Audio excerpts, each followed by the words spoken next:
The following presentation is a pre-class assignment for week 2 of Nursing 326, fall 2012.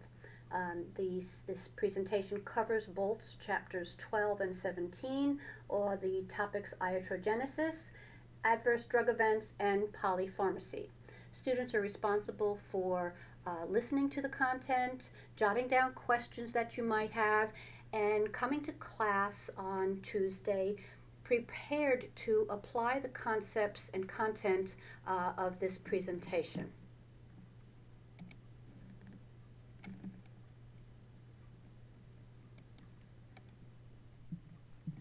Iatrogenesis comes from the Greek prefix iatro, which means healer, and the term iatrogenesis refers to any negative patient outcome that is a result of a health care intervention.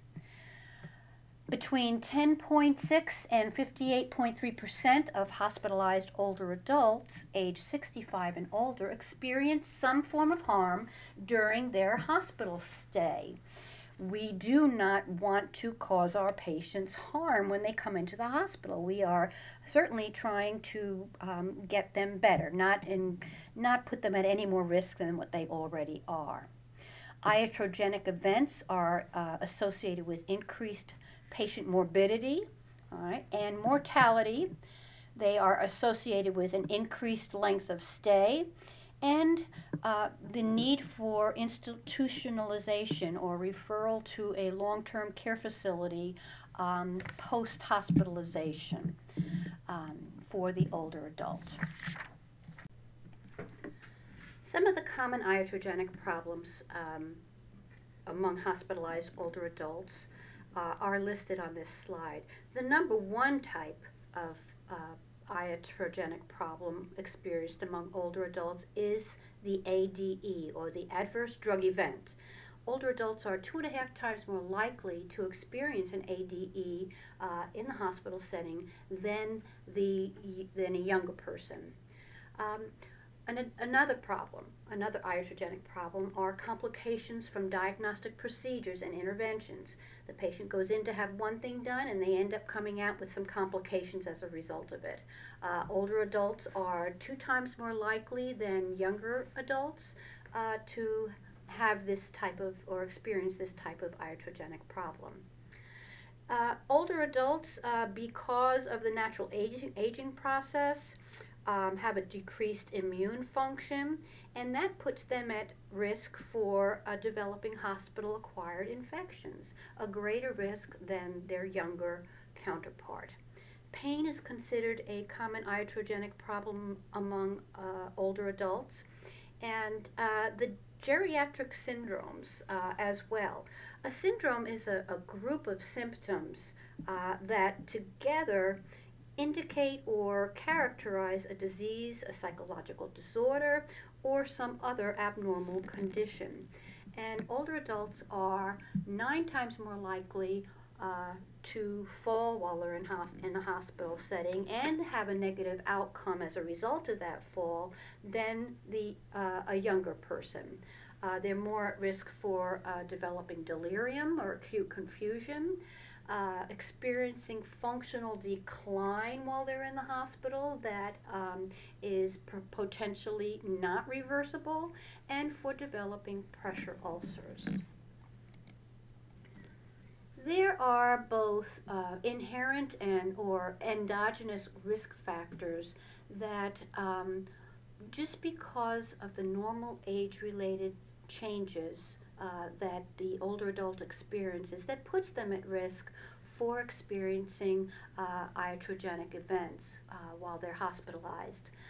These include a diminished renal, liver, and cognitive functioning, impaired homeostasis or compensatory mechanisms, an increased sensitivity to medications and to the side effects, the existence of multiple illnesses coexisting at any one time with the individual, a diminished immune response, a diminished thirst reflex, and the atypical presentation of disease. Some of the exogenous risk factors that put older adults at an increased incidence of experiencing iatrogenic events include poor staffing, high patient-to-nurse ratios tend to result in poorer outcomes for the older adult patient. The interruptions that busy hospital staff experience put them at risk for making errors, for overlooking things, subtle changes, etc., that puts the older adult at a greater risk. The hospital environment itself, the multiple microorganisms, the noises, the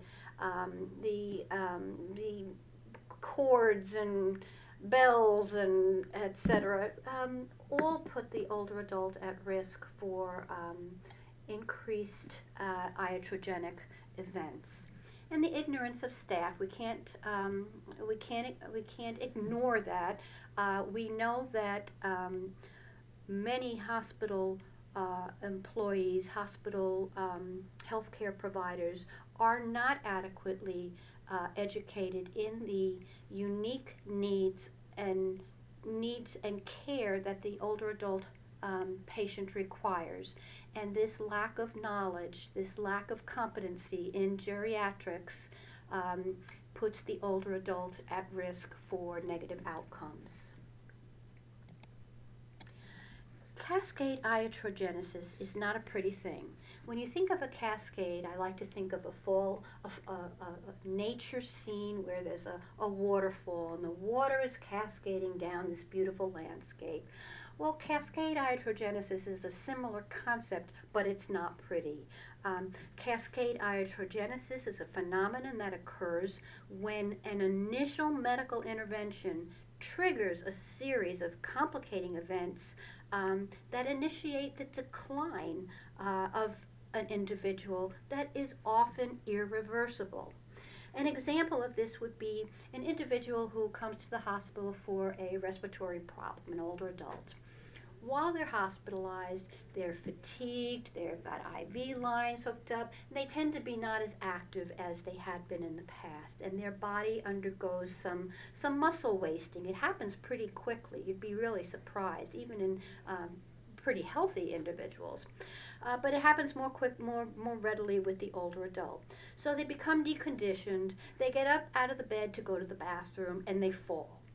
The fall results in a fractured hip, which results in surgery, which results in the need for rehab, which results in increased length of stay, which in and of itself puts the older adult at risk for additional complications. That is an example of a cascade iatrogenesis, one event after the other, one medical intervention after the other that causes a problem for the adult. The cascade iatrogenesis phenomenon typically occurs most often among the oldest of the old, those who are most functionally impaired, and those with a very high severity of illness or multiple chronic illnesses. So, what is the nurse's role in prevention, in the prevention of iatrogenic events among older adults? Be aware of subtle changes. Pay attention to your patients, not just their overt, their wound or their vital signs. Look for subtle changes in cognition, in their ability to function, in somnolescence, etc. Be aware of subtle changes. Be proactive with your focus on safety. Make sure everything that you're doing for that patient involves a safety check, whether it's medication administration, transcription of orders, ambulating the patient, setting up that patient's environment in the hospital room. Have a proactive focus on safety. And maintain or develop geriatric competency. be skilled and knowledgeable in terms of the unique needs of this vulnerable population that makes up about 50% of the patients in the hospital at any given time. You're going to be caring for older adults. You need to be able to do so safely. This is why the University of St. Francis has infused geriatric content in the nursing curricula so that you as a graduate will have the necessary knowledge and skills to begin a practice where you build upon your current level of knowledge to competently care for this population. An interesting fact is that out of the 2.2 million practicing nurses in the United States, less than 1% have a gerontological certification. We know that adequate education and training in gerontology will allow a nurse to provide significantly better care to the older adult population than a nurse who does not have that same knowledge and training. Here's a sample exam question. The nurse is caring for an older adult client who is admitted with a stage 3 pressure ulcer on the left heel and who also has a history of Parkinson's disease and chronic renal failure. In order to best minimize the client's risk of developing an iatrogenic illness, the nurse A. uses sterile technique when changing the heel's dressings, B.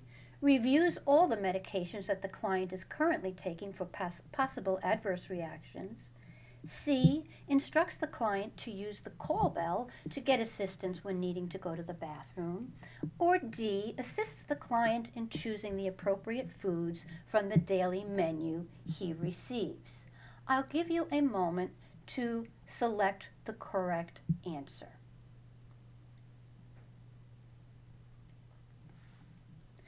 The correct answer is B. Adverse drug reactions frequently precipitate hospitalizations, and even though they're often unreported, they are the most common iatrogenic event in the acute care setting. Staff, nurses need to get an accurate history of the drugs patients are taking. They need to be aware of the pharmacokinetic and pharmacodynamic changes that are related to aging. And they have to have a good understanding of drug to disease, drug to drug, and drug to food interactions common among older adults. Nurses need to be particularly aware of any drugs that patients might be on that are considered high risk when used with older adults.